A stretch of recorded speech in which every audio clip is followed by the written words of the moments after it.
So typically I record a little intro to the whole reaction breakdown thing after I've recorded the reaction so that I can give an appropriate intro. But this time is different. I'm actually going to put the little conclusion rant I went on after the episode at the beginning of the video because it's why this video is going to have the title it does. And then the reaction and the video will just end when that's done. I mean, what can I even say about that? It wasn't quite as awful as episode 3, but just more of the same destructive sludge. It's not even worth getting mad about. I just don't care. I know it's going to be bad. I know it's going to destroy things. I know the writers are completely incompetent. I mean, usually I have fun watching bad stuff because it's fun to pick it apart. Like Madam Web, I had fun with that. It was fun thinking through scene by scene and analyzing how it went so horribly wrong in so many ways. That's why I did it for like 40 or 45 minutes or whatever it was. But with this, I mean, I know what's coming. It's not just bad, it's predictably bad. Because the writers aren't these like crazy people trying to do something that doesn't make sense. It's not like it's Tenet from Christopher Nolan. They're just idiots, guided solely by their ideology. Like, I gotta check. Were those actually Plo Koon and Kiadi Monday? Let's see, The Acolyte. Let's find this episode.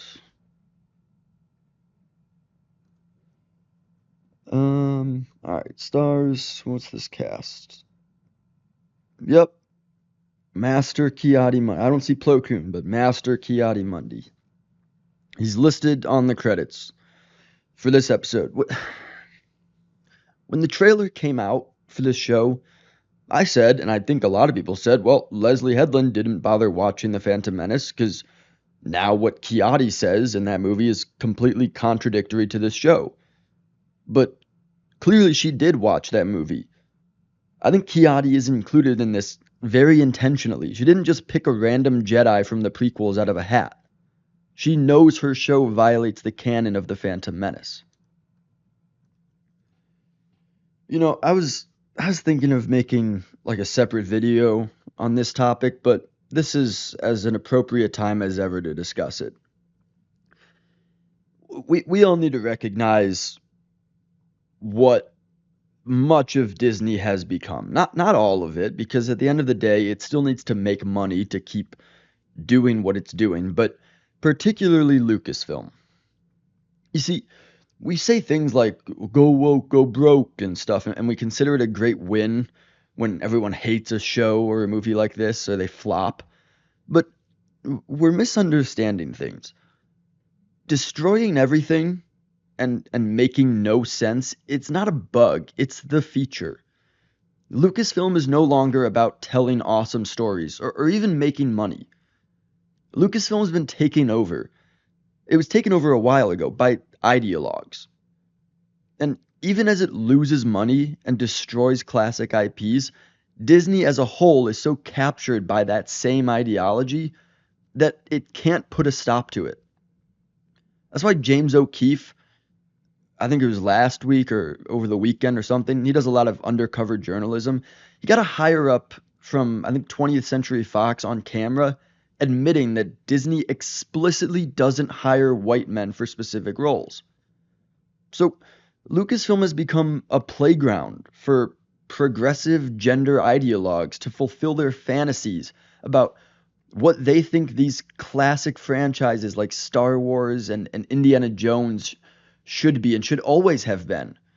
What, if they ever were, would never have gained a fraction of the popularity that they did and wouldn't have given these idiots the platform that they're using to spout their ideology.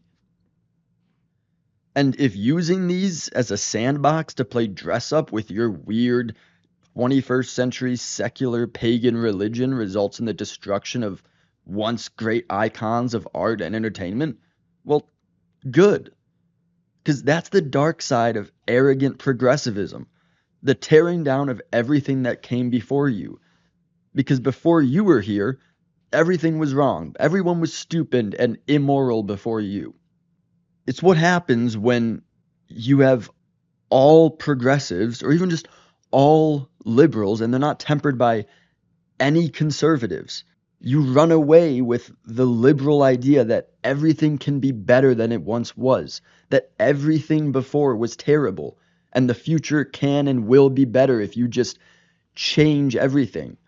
And it's the same thing that happens on the other side. If you get a whole project or a whole group of conservatives and they're not tempered by any liberalism, they'll fall into the exact opposite trap of thinking that everything was once so perfect and we should just go back to the way things were in the 1950s, and that was the peak of civilization. That's when everything was perfect, even though it's not true. And I know it may be annoying and stupid to make TV shows political. Well, not stupid, but annoying. And trust me, I'd rather not. That's why I typically do my best not to talk about, wokeness and feminism ruining everything. But understand that Disney, and again, specifically Lucasfilm, is no longer an entertainment studio first. It is most significantly a political, if not religious, activist group for the ideology that has taken over Disney. That's why all of the writing sucks, because it's not about writing anymore. It's not about stories anymore. It's about politics. And so you kind of have to talk about it, or you're not talking about Disney. And that's why when Andor Season 2 releases, and that's done, I really think the final light for Lucasfilm will finally be extinguished. The last vestiges of storytelling from that studio / franchise, whatever, it'll be finally snuffed out.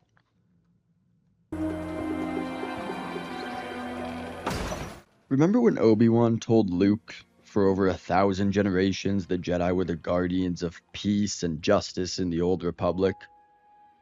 How do you guard peace when you're hiding in the woods? Seriously, they're supposed to be guarding the peace, and of the 3 Jedi May has gone after, one has been meditating in a force field for like 10 years or whatever, and one is a recluse in the woods. The other's hanging out at a bar, which I guess to her credit she's in civilization, but then she just sat there as someone beat up a dozen patrons. So what do the Jedi even do? Keep each movement tight, yet subtle. Diminish areas of vulnerability. Maximize your defenses without need to strike. This guy said a lot of words, but he didn't actually say anything. Just worthless platitudes that sound like they might be instruction. Like, what does maximize your defenses without need to strike? Can anyone explain to me?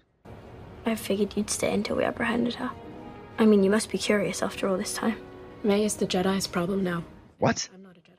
How can you have no desire to find out how your sister, who has been presumed dead for 16 years, is alive? How? And if you don't care, then how come you let her go last episode? No, I risked my life to help you. Why? What is their relationship? Why is he still here? He can leave. Unless, of course, he is May's master, Mr. Sith Venom.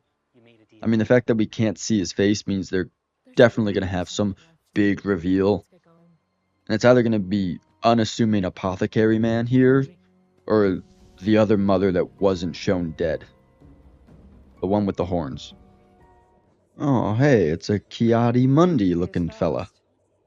Mr. The Sith have been extinct for a millennia, 100 years after Sith acolytes were running around killing Jedi. She turns up all these years later, trained by one of our own.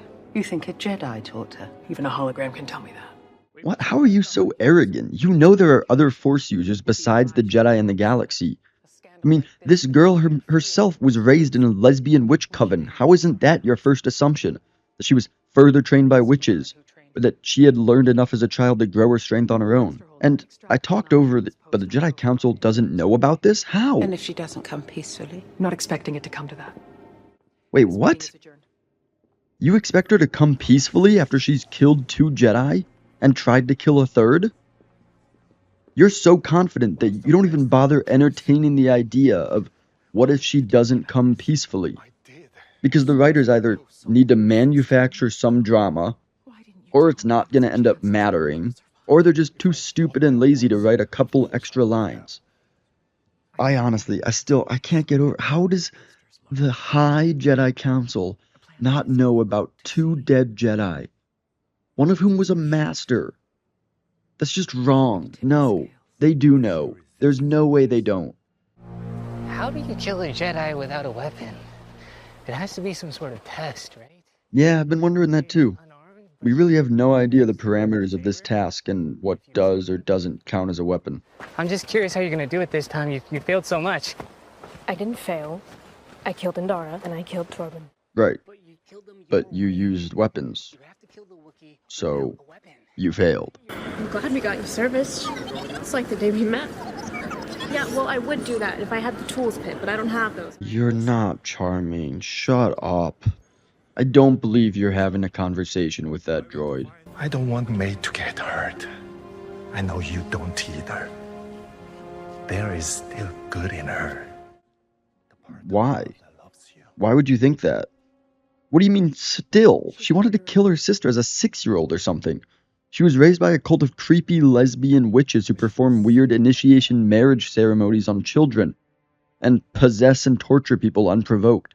She killed 2 Jedi and she tried to kill you.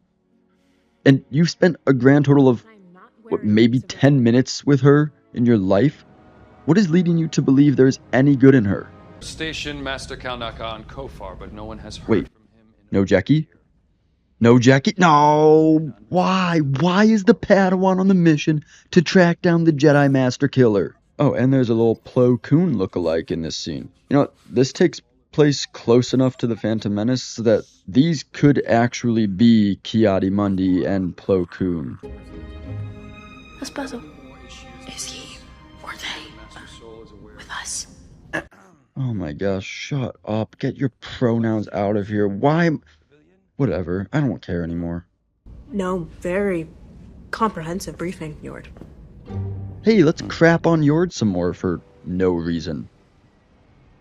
We're looking for a Wookiee. He's big and hairy. Again, how is the Padawan who still has to receive group lightsaber training sessions with a stick the one taking the lead on this?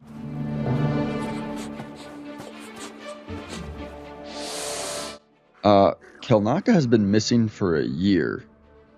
And you have something of his, probably from well over a year ago. Probably years. So unless that has been in a clean room all that time, that is going to have a lot of other scents on it by now. It won't smell like him anymore, so this plan is a no. Soul thinks that May can be saved. Master Soul is a wise Jedi. You must have reason to suspect May will listen to what you have to say. But if it comes to it... Again, I can't stress this enough. Yord is not the idiot the show thinks he is. In fact, he is the most consistently reasonable character in the show. It's always an honor to get to witness anything or anyone transform into the Force. Although you've had more experience with death than I have. It's always an honor to watch things die. Death as a true Jedi should. You're a true Jedi. Yeah, like when you get a lot of studs in LEGO Star Wars. Simpleton. We're not defined by what we lose. We're defined by what we survive. You've survived a lot. Are we really? We're defined by what we survive?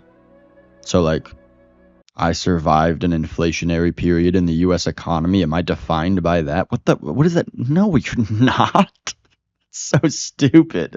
It's not a test. He calls it the final lesson. He says, your final lesson is when you teach yourself. You will kill a Jedi without a weapon. How do you kill someone like that? Unarmed. It's not a test. It's impossible. I want this more than anything, but it's impossible. And if I don't do it, they'll kill me. I don't even know what to say about that. It's not a test, it's a lesson, but it's impossible. It's gonna kill you. I don't care. Just die, please. That would be great. You know, after running through that forest for an extremely long time, I realized something. I don't need to do this anymore. I don't need to kill a Jedi without a weapon. I don't need to keep this deal. What? You just said you want it more than anything. You were wrong. Osha being alive changes everything. My loyalty is to Osha. What? Not your master. Since when? Why? What I'm going to do. Don't give me the, I give you me and you give me you crap. Give me one good reason why your loyalty is to Osha. The Jedi will put you in prison. Not after I tell them who I know. What, you're gonna surrender? You should assume they'll kill you. What are you expecting will happen? Soul saw in your mind, you don't know who your master is. You have nothing to offer them. I did need you. Hey! Wait, why can't you let him go? He's not a Sith, supposedly. It's not like he can overpower you. You're just leaving him for dead. That's what you do. You're just a straight up murderer. You're going to face your past. Both of us will. Once we get May safely to the ship, I'll explain everything. Alright, so there's more to the magical mountain burning fire than the flashback originally told us, obviously.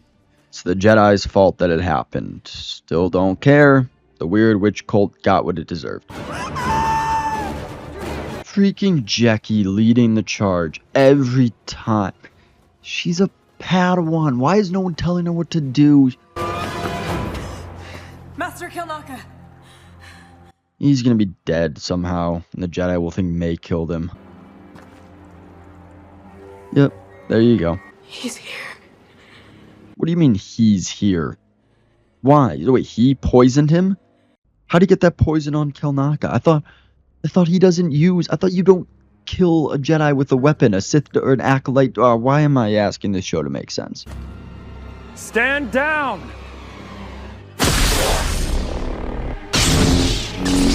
Watch out! Run!